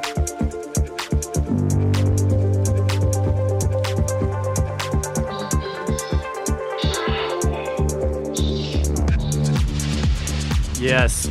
Good, good, good. Oh, looks like it. Yeah, I could just look at the picture and I would have seen it. I have my broadcast meter covering up the SoundCloud pictures, so I didn't see those. This is solid right here.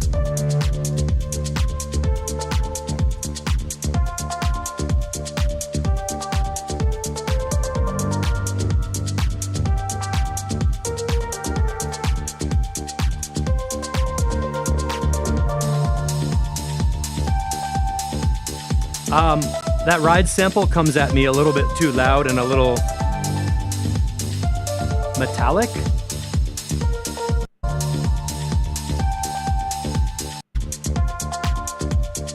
Maybe the middle body of the ride has like a very metal sound. If we could have more of like a swishy high frequency sound, take down the mids of the ride sound.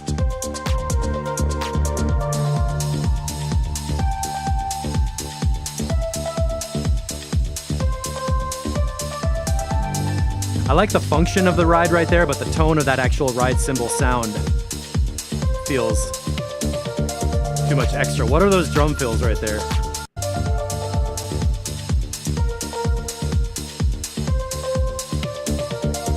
That little drum fill was so wide and nice and loud. That was really good.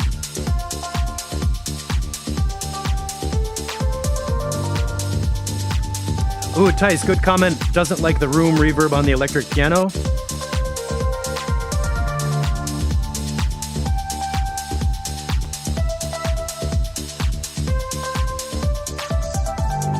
I didn't notice the reverb on the piano. This sound over here.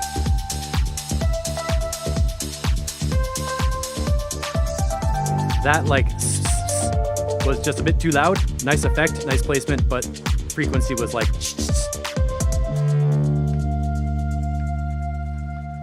Maybe EQ the room reverb, maybe. Yeah. Wow. I like the water effect.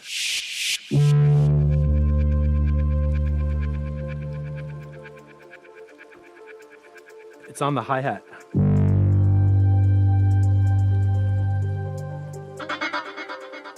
That's a cool sound. Whoa.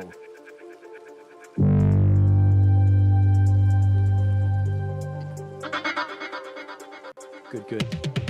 Good, good, good.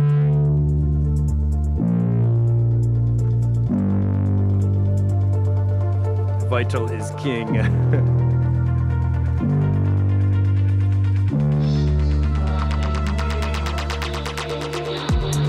Okay, can you exaggerate the It's not quite a snare drum rush, but whatever it is, right here, could be louder.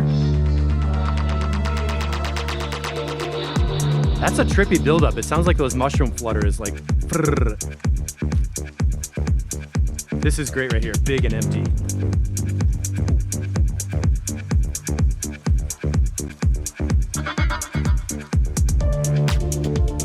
Yeah, man. I love it, I love it.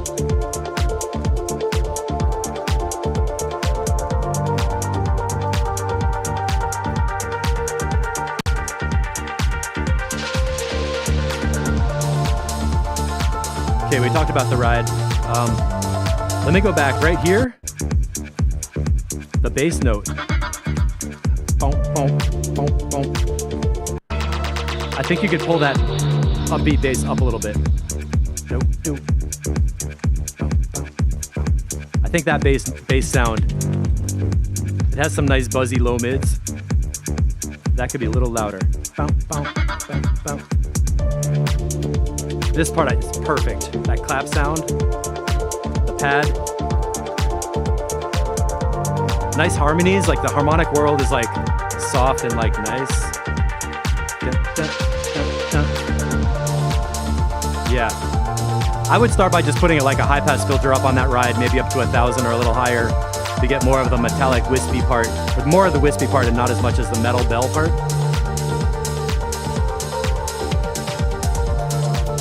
Whoa, Matt Schultz, put the drum bus on reverbs Open up the damping, turn down the drive, and play with the transient knob on a reverb. Matt Schultz. That's a good idea. I never did that. I noticed that drum bus adds a lot of bass, so I would probably watch the whatever is the output of that for low frequencies, but that's a really good tip with the transient driver on the drum bus. Ah, those freaking toms, how did you do that?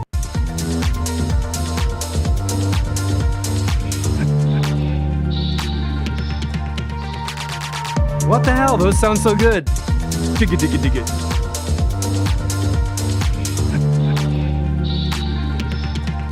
Is there delay on those toms? It sounds like dig it, dig it, dig it with a delay.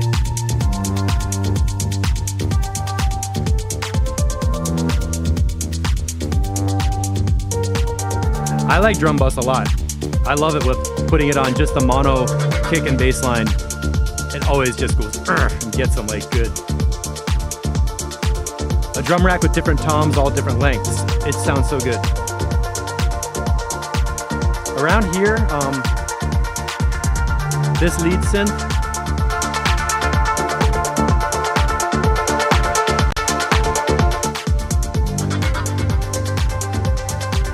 Could maybe use a little bit of EQ. Some of those tones around 1,000 or 1,100 can get a little bit peaky.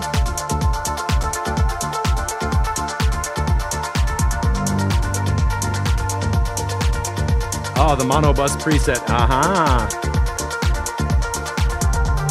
I love the vibe right here. Something about that synth is a little bit too big in the mid-range though. You know what I mean? And right there it changed and kind of opened up and got more airy. So that lead synth could use a little bit of a mid-range EQ and maybe a high frequency boost kind of thing.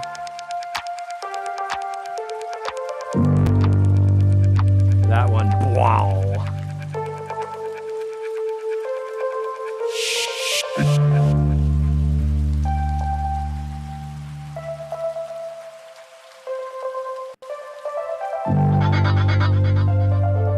Yeah. Nice ending. My favorite part, I think, was around here. That guy right here. So if I was like auditioning this record at a record store, honestly, the only thing I would say is like, what's that ride cymbal doing? That's the only thing that really throws me out of the track like a problem. And it's not bad enough to make it unplayable. It's just like, doesn't quite blend. So for me, the number one thing I would work on is the ride cymbal. Everything else about EQ is just minor mix compression EQ stuff to just get it from 85% up to the big D. And the vibe is awesome. Harmonies, melodies, the smoothness, like that thing. Really good. Definitely fits the deep house tag. I like it. I like it. I like it. Clean up the ride and synths, a little bit of EQ, a little bit of low end. Womp, womp, womp. Oh, you're going to get some more vocals on that? That's interesting. All right, cool. 138. Now, progress. So last week I showed you at the beginning of this track with the clips as what I did was like every instrument in the song, I made variations of the clips and took like 2-bar loops and made them into 8-bar loops and made risers for 16 bars. And really, I built this whole arrangement in about 2 hours after that session where I just started with, because I like to talk about this stuff. I sat down and thought about what we say in track feedback, and I thought about what I love about tracks. I know you can't read this, but I sketched it out and just thought of what I want to have happen as events. So when I'm building a track, I think about events that are going to take place. We got an opening bass line with a filter thing, hi-hats come in. Then you drop the kick drum and the sub bass, that's like an event, some risers. Then you drop again with the synth comes in, so a new character after like, and like that's like, 32-bar intro, 32-bar kick drum and sub bass. Then the synths come in. Then the breakdown is basically you just cut the drums out and keep playing with the synths. Sub bass, vocal, progress, filter bass line, little effects and everything. And then after the main breakdown build-up thing, you come back in, drop the bass and beats, synths and risers. And then after that, drop kick and bass with no synths, that big empty dub section at the end. And then the outro. So it's a really pretty simple formula if you have elements that work together and you structure them. I like the comments people gave on this. Thank you. it's too long right now, and the middle section where the word progress is going on and on and on. I didn't really get in and automate and do effects on that, but I want that part to be like a crazy bugged out thing. And get it down to like 6 minutes. And put it out on the Mix a Texture Techno compilation. I got some good pre-masters. I'm gonna send them to Pivclit as soon as possible. And we are on the way for that.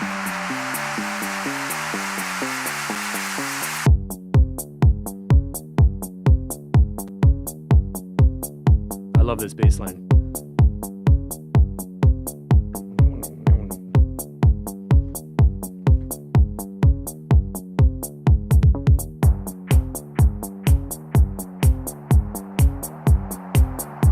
Shepherds, thank you.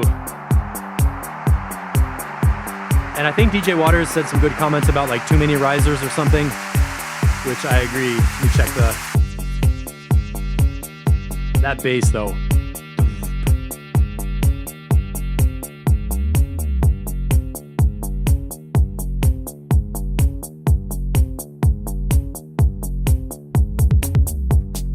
Okay, DJ Waters, don't need the white noise. Okay, that's good.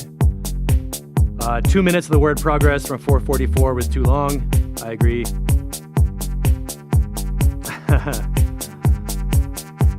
Shepherds, okay, low end EQ, that's a good point. 160 hertz. I like the little bounce here.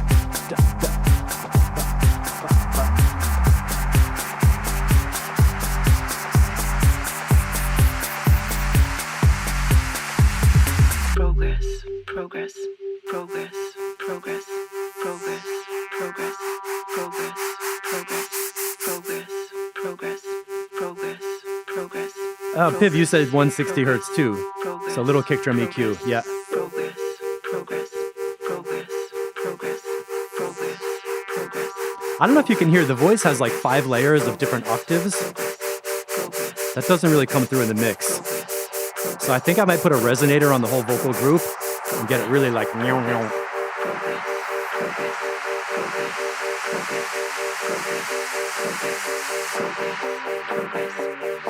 And I didn't count this section. I think this might need to be shorter.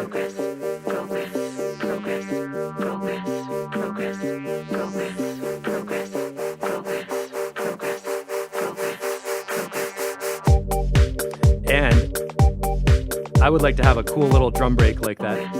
One of those drum fills or drum breaks like we were hearing today. Tick a tick a tick, tick a tick a tick. Some kind of signal before the kick drum comes back in. The vocal sounds possessed. Yeah, I just pitched a bunch of them differently. So I'm gonna turn all those up louder and make the vocal really freaking weird. And then Shepherds, you were saying play with the ADSR envelope on this beep. Right? Okay. Bub bub.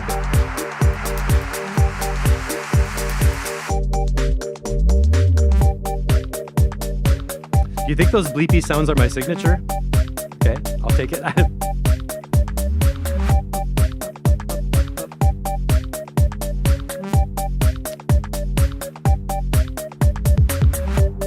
$789 hertz. Might need to EQ that a little bit.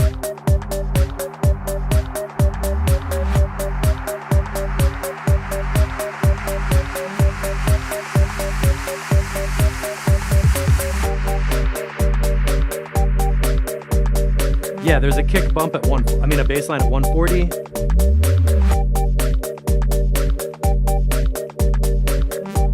And that makes sense to pull the kick drum down right there where the bass line is popping up. Stabs for days.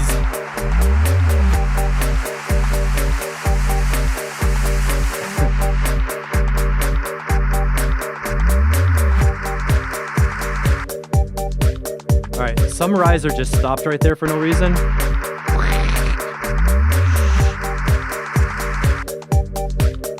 $415, that riser just stopped. I think that might need a delay or something to be like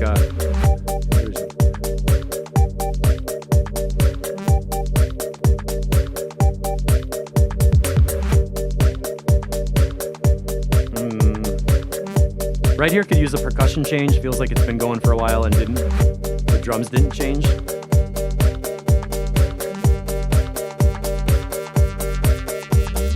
Progress.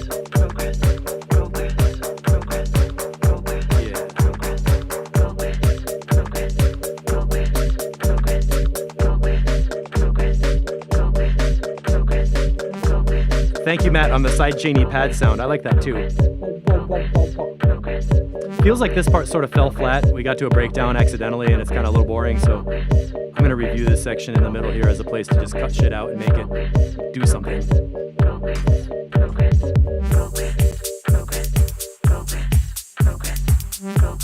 I like this part. Oh, you don't think it's stalling in that part? That's why I need feedback.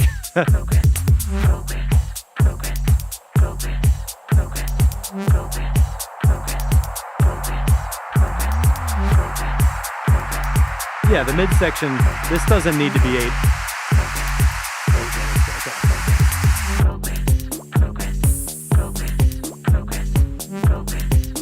I like this percussion. Whoop. That little sound. Whoop. It's cool. Whoop. Matt Schultz, you're correct. I am totally overly critical on my own tracks.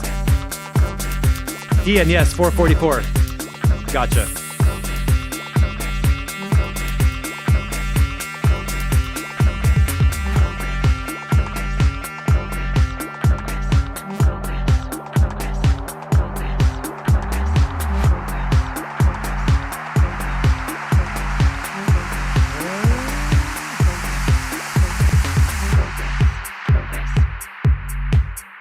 Now this feels like the outro.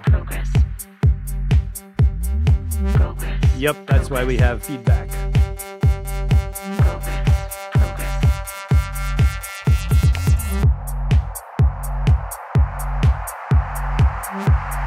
And honestly, right around here, I feel like it could be the ending.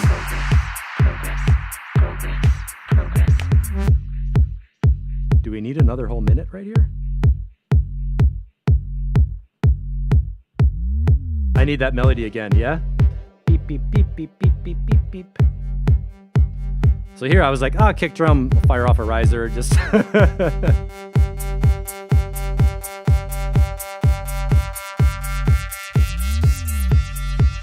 Yeah, today's feedback, everybody is like, tracks are one mix away from being done.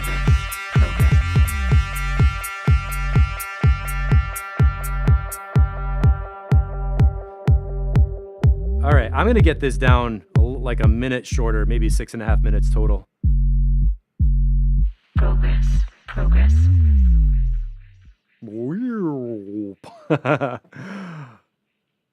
Yeah, thank you for the feedback. I think that bass wub, I started this winter time about a year ago, and I think I was ripping off Matt Schultz. I think Matt had some dub techno that was like with a sub bass pitch shift, like it was like a slow one, and I thought, I want to do It's that. a fact. Only 0.0001% of people will ever hit the ice as a pro hockey player. Shut up. It's a fact. Sub is dope. Meditative sound. Thank you, thank you, thank you. Positive message within the realms of this groove. Progress. And the main thing I want to do is take the progress vocal, make it sound more resonator, trippy, and strange, and then put it into a delay. So instead of having it so repetitive, just have like progress. And then, like freak out the delay tail. So that's it. Thanks everybody for hanging out. Your tracks are amazing. Pivclit specifically, I wanted to tell you, I had a little gathering at my house with some people, and we listened to the Plants of the Gods release with the 6 tracks from Grown Out of Minimal. And we were all laying on the carpet having like a late night moment, and we put that on and listened all the way through, and everybody was like, is that a mix set? Was that one song? I mean, the low end sub, the super ambient deep stuff, it was just amazing. I wanted to let you know that was working really well. Freaking ads.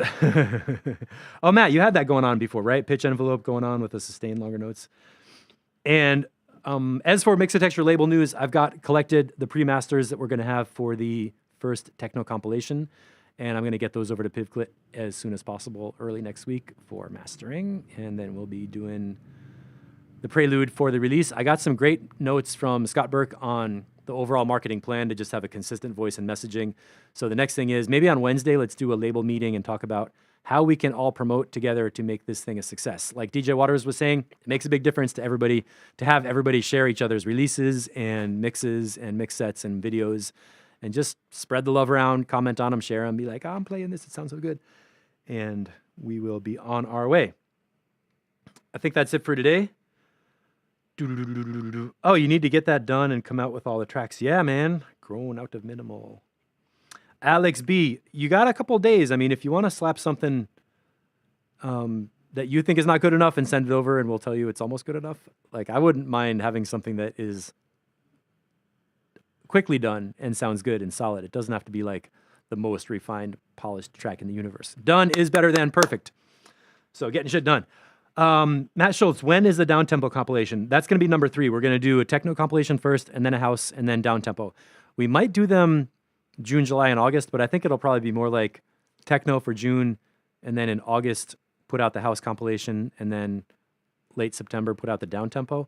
I want to make sure that we just collect really quality tracks that everybody feels is their best work.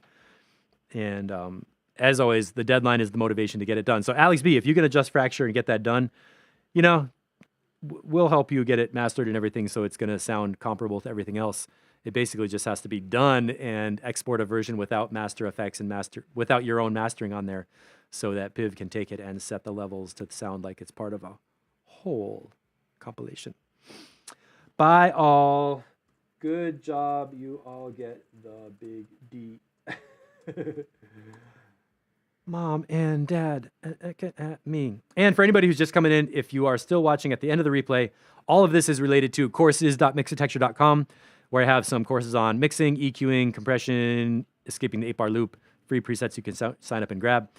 And all of this is getting developed more and more. Like at the video at the beginning today where I showed you the SVF filter technique, I love teaching how I use these things in my own tracks. So what's coming up in addition to compilations of releases is I'm going to be doing more of these little mini videos together with project packs where you could download that sound with that effects unit in an Ableton project. So you can watch the video tutorial, get the sound, play with the whole thing, learn the technique, and then click save on the Ableton rack to use it in your own projects. So you get a technique you can apply in your own music to do cool stuff.